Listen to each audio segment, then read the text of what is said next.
Hey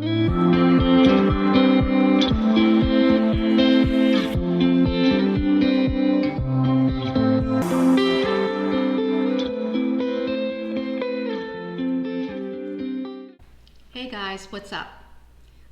It's your host again, Judy Fitzgerald, telling you all things about breast cancer.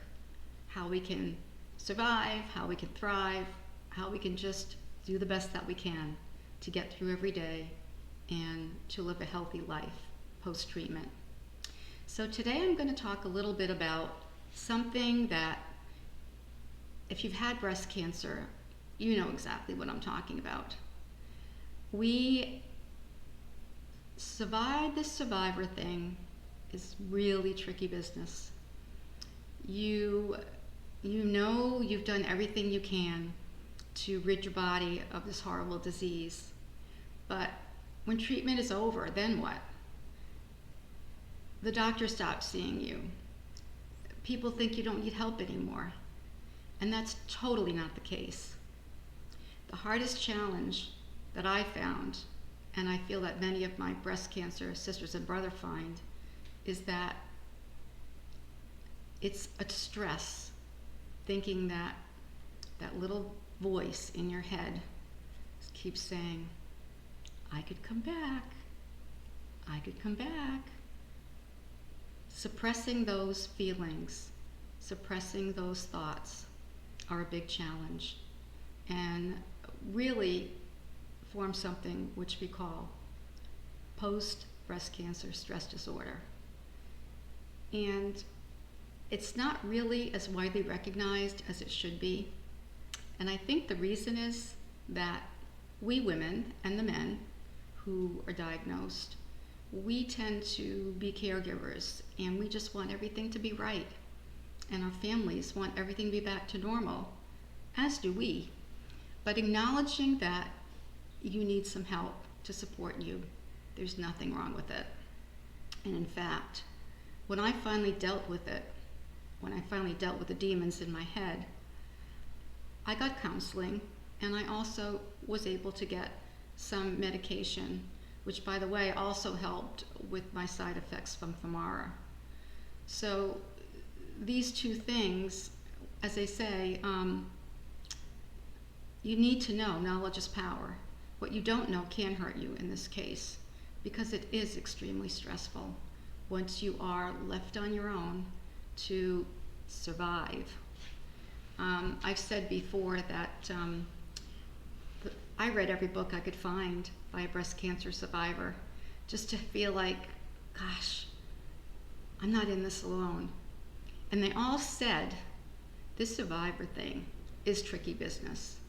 And one survivor said it best of all.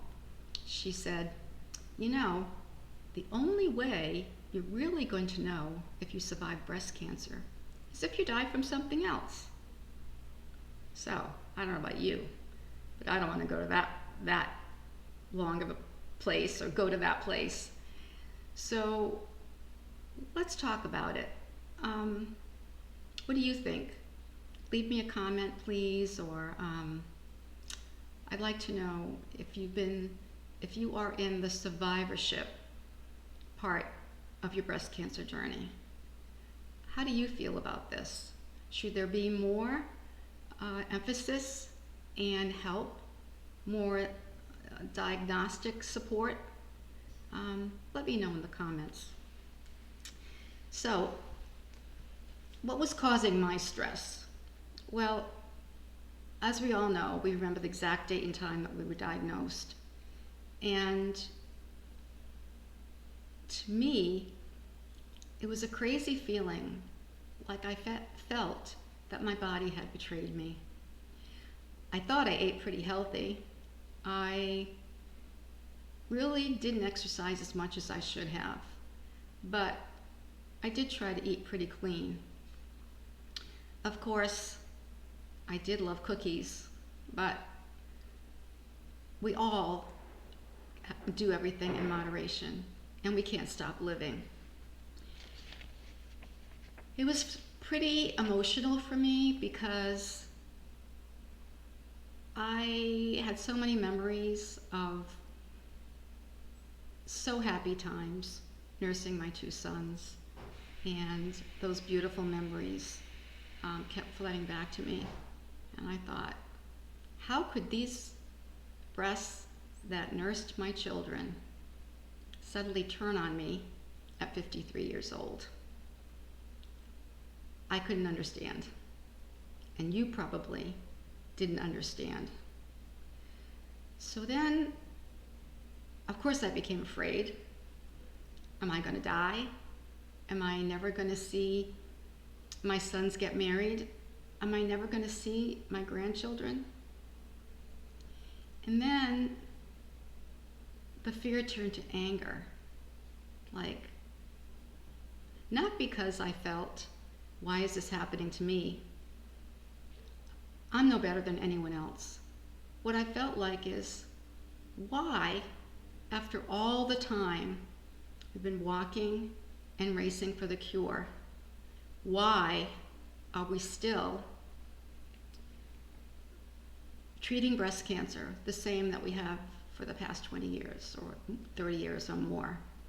We still just do surgery and then we poison it with chemotherapy and then we burn it with radiation.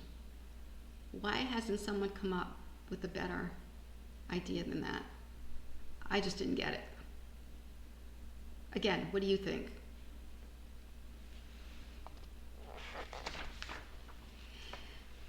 And then after I was angry, I felt really lost. I was like, okay, so my doctor is telling me this is what I should do. And unfortunately, I got way on the internet really quick. There's a lot of good stuff out there, folks, but there's a lot of bad stuff out there too. And I just wanted to learn everything that I could so I could make the best informed decision. And I have learned over the years that we can become our own worst enemy, because I do look back sometimes and think, could I have done this differently?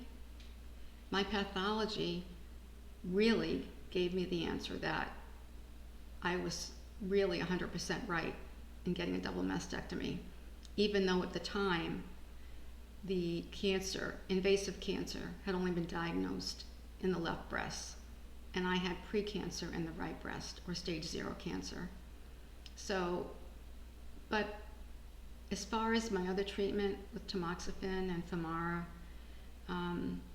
anyway, don't second guess yourself. That's a really bad road to look at. Look ahead, don't look back. So what did I do? So this stress disorder, at suggestion actually of all my internet research, I decided to keep a journal, because I thought, well, if I keep a journal and 10 years down the road, I'm lucky enough to be alive, then I can always look back and see what those days were like, so I can help others to get through those days for themselves. And I can also look back and say, this is the information that I had, and I did the best with what I was dealt. I made the best decision I could at the time. And as my husband always says, you make the best decision you can, and then you work to make it the right decision. And that's my focus every day, is to learn all I can to prevent my disease from coming back. And that's the purpose of my channel as well, is to share with you what I learn. And I'll tell you that this breast cancer is not a gift, but the amazing journey that I have gotten from having breast cancer, I wouldn't trade it. I'd trade the breast cancer, but I wouldn't trade it. So then the journal became something that, once I met Dr. Tui, I turned into a book. And my book is called A Teacher's Journey, What Breast Cancer Taught Me. And I will put the link to my book. It's available on Amazon. I'll put the link in the comments. But a lot of women that I've spoken with, that I've counseled upon their diagnosis, have thought, gee, the stress is going to go away when the treatment is over, because nobody likes hospitals, nobody likes needles, nobody likes to take drugs.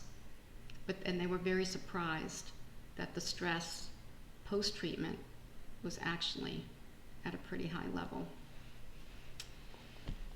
So,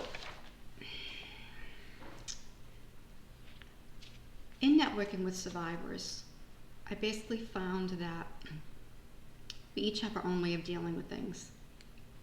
I need some water, sorry.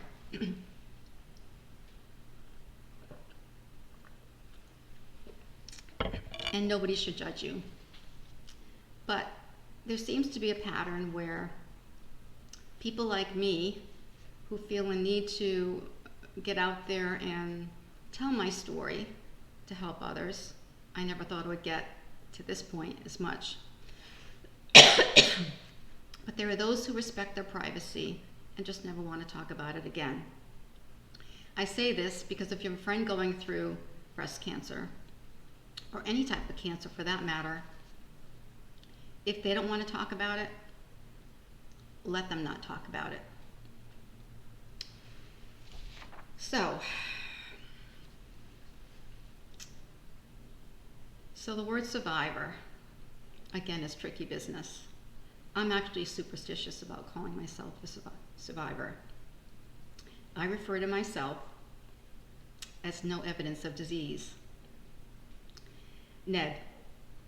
And this means that today, or at my last checkup, right now, I am considered cancer-free. But that could change at any moment. And so, what I've learned is that, and I'm sure you've heard this cliche, the present is a present. And that's why they call it the presence. So, stay with that. Cherish every day. Hug your children. Eat ice cream if you feel like it. Although, if you look at my website, there's some information about that. But have joy. Have joy. And if you love someone, tell them you love them every day. And I also have a sign in my kitchen that says, have an attitude of gratitude. And it's not always possible, but get help from others. Call on your support system and live your very best life. So, that's my thought for today. Again, I'd love to hear your comments. I'd love it if you hit that subscribe button. And I hope you'll join me again. I wish we could meet in person, but I guess this is the next best thing. So, I send you my love. And till next time, stay safe, stay healthy, and may the good Lord continue to bless you. Thank you.